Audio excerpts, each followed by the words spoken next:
আমার কোনো নির্দিষ্ট কারোর সাথে কখনো জুটি হয়। আমার কিছু রেজলিউশন থাকে, নতুন বছরে আমার কিছু প্ল্যান থাকে, কাজের ক্ষেত্রে বলি, পার্সোনাল লাইফে বলি। তো একটা বছর শেষ হলে আসলে আমি নিজেকে একটু ইভ্যালুয়েট করি যে আমি কতটুকু কি বছরের শুরুতে যে গোলসগুলো ছিল সেগুলো কতটুকু আমি আশা পূরণ করতে পেরেছি, বা নেক্সট ইয়ার আমার আর কী কী পরিবর্তন করা উচিত। বা সিনেমা নিয়ে স্পেসিফিক চিন্তা বলতে ডেফিনেটলি খুব ভালো ভালো সিনেমা তো হচ্ছে এখন। তো আমার যদি কাছে এরকম ভালো সিনেমা আসে আমি অবশ্যই করতে চাই।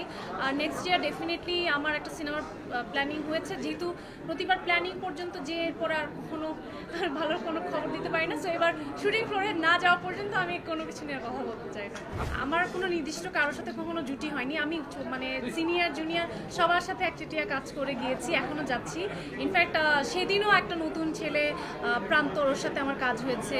তারপর আমি সবসময় চাই যে যারা একটু ট্যালেন্টেড বা যাদের সেই স্পেসটা দরকার, যদি আমার দ্বারা একটু তাদের হেল্প হয়, ডেফিনেটলি আমি যখন নতুন এসেছিলাম আমার সিনিয়ররা আমাকে অনেক হেল্প করেছে।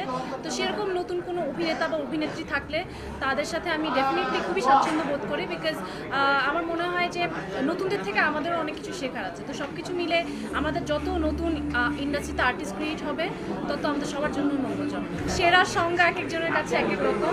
আমি সবসময় চেষ্টা করি আমার নিজের সেরাটা দেওয়ার, যাতে এই বছর যা করেছি নেক্সট ইয়ার নিজেকে ছাপিয়ে যেতে পারি। তো সেটা আমার সবসময় প্রচেষ্টা থাকে।